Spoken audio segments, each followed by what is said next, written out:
In this video we dive into the chaotic and absurd world of HOA Linda, a woman who takes neighborhood rules to an entirely new level.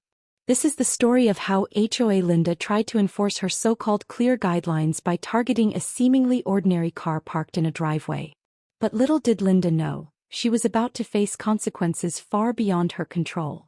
When HOA Linda called a tow truck for what she thought was a commercial vehicle, she didn't realize it belonged to an undercover police officer. Watch as Linda's smug attitude crumbles under pressure, leading to public humiliation and legal trouble as the neighborhood unites against her. HOA Linda learns the hard way that abusing power always comes with a price. From petty fines to outright fraud, this is the downfall of HOA Linda. Tune in to see how one woman's obsession with control brought down not just herself but the entire HOA system. It started like every other ridiculous encounter I had had with HOA Linda. I had just parked in my driveway after running errands when I noticed her standing at the edge of my property, arms crossed, wearing her usual smug expression. "That car is in violation of HOA regulations," she snapped before I even had a chance to grab my bags from the back seat. I sighed. "What now, Linda?" She stepped closer, pointing an accusatory finger at the vehicle. "We have very clear rules about what kind of vehicles are permitted to be parked in driveways overnight. That thing is absolutely unacceptable. It's a commercial vehicle and our bylaws explicitly prohibit those." I frowned, glancing at the car. It was a nondescript black sedan, unassuming in every way. No logo, no signs, nothing that screamed commercial. "Linda, that's not a commercial vehicle," I said, already feeling the familiar frustration creeping in. She scoffed, pulling a laminated booklet from her tote bag. Because, of course, Linda carried around a printed copy of the HOA rules like a sacred text. "Vehicles used for business purposes are subject to immediate removal. I've already reported it to the board. If it's not moved within the next hour, I'll be calling a tow truck." I fought the urge to laugh. "You can't just tow someone's car because you think it's a commercial vehicle." Linda's eyes sparkled with petty delight. "Oh, but I can. In fact, I already did. The tow truck's on its way." My blood began to boil. Linda had pulled some ridiculous stunts before, but this was next-level insanity. "You didn't even give me time to move it," I argued. "The rules are the rules," she interrupted, folding her arms. "If you read the guidelines, you'd know this isn't up for debate. The board agrees with me. That car is violating regulations and it's getting towed." I shook my head. "Linda, you really don't know when to quit." She smiled smugly. "You'll learn to respect the HOA eventually." Just then, the unmistakable rumble of a tow truck pulling onto the street made my stomach drop. Linda's grin widened. "Ah, perfect timing." I turned toward the truck as the driver hopped out, clipboard in hand. "Which vehicle?" he asked. Linda pointed dramatically at the black sedan. "That one. Remove it immediately." The driver walked up to me first. "You the owner?" I shook my head. "No, it belongs to my wife." Linda snorted. "Oh, and where is she? Because unless she moves it now, it's gone." I smirked. "She's at work. But I wouldn't touch that car if I were you." Linda laughed, her voice dripping with condescension. "Oh really? And why is that?" I leaned in slightly. "Because my wife's an undercover cop, and that's an unmarked police vehicle." Linda's smug expression froze in place. For the first time in all my years dealing with her, she looked genuinely speechless. Her mouth opened and closed like a fish gasping for air, as if trying to find a way to spin this in her favor. But there was no escaping the reality. She had just walked into a trap. The tow truck driver arched an eyebrow. "Wait, did you just say this is a police vehicle?" I nodded, keeping my gaze fixed on Linda. "Yep. An unmarked, government-issued vehicle." Linda's face drained of all color. She started blinking rapidly, her fingers twitching around her laminated rule book as if she could somehow flip to a page that would save her. That doesn't make any sense," she finally spat out. "There are no police in this neighborhood. That car shouldn't be here." I laughed, shaking my head. "Linda, you don't get to decide where undercover officers live. And for the record, my wife's been living here longer than you." Linda let out a nervous, high-pitched laugh. "This is a misunderstanding." "I didn't know." The tow truck driver didn't seem convinced. He crossed his arms. "So let me get this straight. You called me out here to tow an illegally parked police vehicle." Linda's mouth flapped uselessly. I sighed. Yeah, looks like you just tried to have an active duty officer's car illegally impounded. At that moment, Linda turned a ghastly shade of white. As if the universe wanted to seal her fate, another vehicle pulled into the driveway. My wife had come home. She stepped out of her personal car, sunglasses still on, her usual composed expression quickly morphing into confusion as she took in the scene. A tow truck parked at the curb, Linda looking like she'd seen a ghost and me standing there, thoroughly enjoying the moment. "What's going on?" she asked, walking up beside me. Before I could answer, Linda, now in full-blown panic mode, threw up her hands. "Officer, I swear this was a mistake. I was just following HOA protocol." My wife frowned. "HOA protocol?" She glanced at me. I grinned. "Linda here called a tow truck for your car. Apparently, she thought it was a commercial vehicle." Linda let out a wheezing laugh, desperately trying to backpedal. I didn't know it was yours. I was just doing my job as HOA president." My wife arched an eyebrow. "So your job is to illegally tow private property?" Her tone was calm, but I could tell she was pissed. Linda stammered, "It was just a misunderstanding." The tow truck driver shook his head. "Lady, you just wasted my time. You owe me a call-out fee." Linda's eyes bulged. "Well, I'm not paying for this." He shrugged. "Not my problem.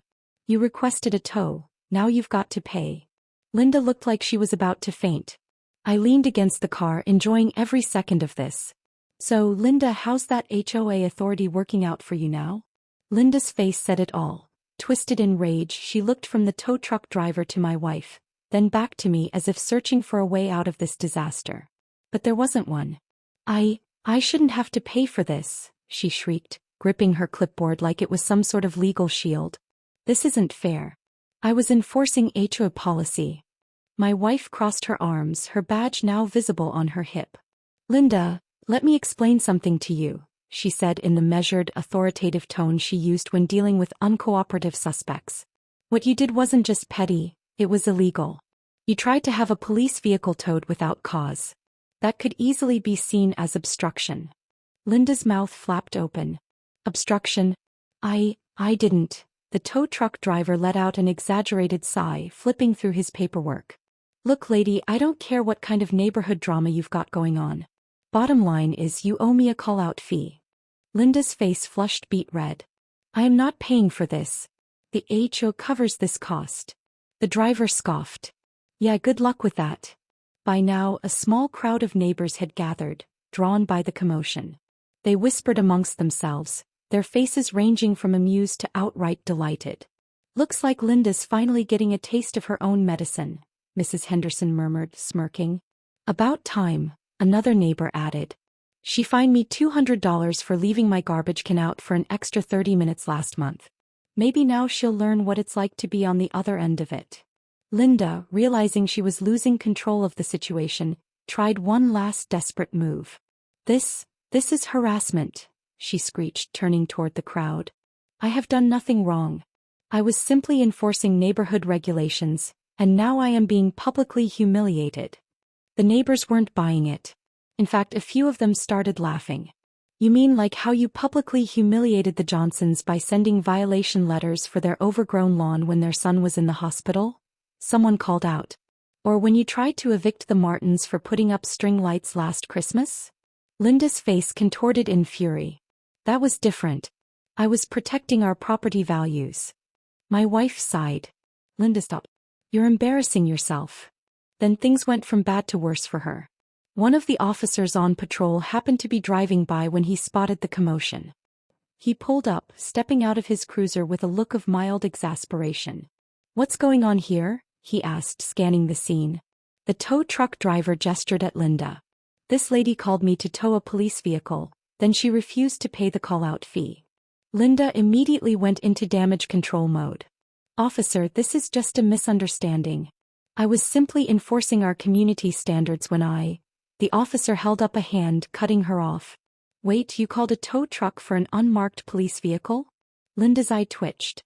I didn't know it was police issued. How was I supposed to know? It didn't have any markings."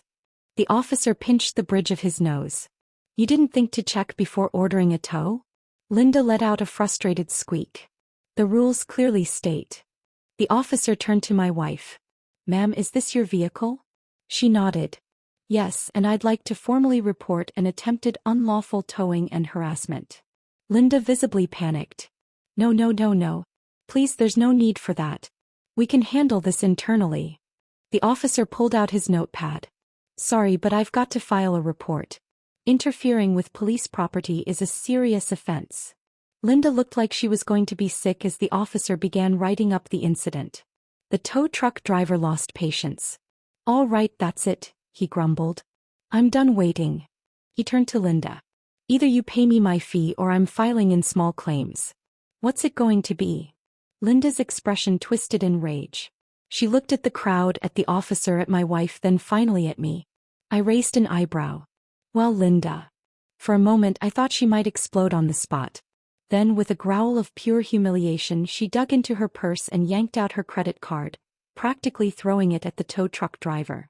He swiped it. Thanks for your business. Linda snatched her card back, looking like she was about to burst into flames. By the time the officer finished taking statements, Linda had lost every last shred of dignity she had left. She stormed away from my driveway, avoiding eye contact with anyone. But as she reached the sidewalk, she turned back, her face twisted in venomous hatred. You'll regret this, she hissed. I grinned. Oh, Linda, I already don't.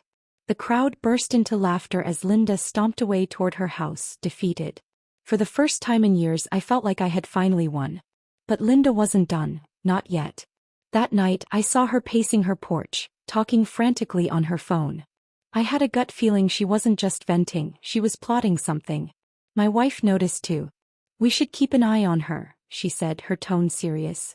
Sure enough, the very next morning, a new HOA letter arrived in my mailbox. A notice of formal violation. I opened it and smirked. Linda was trying to retaliate. But what she didn't know was that I had one last surprise for her.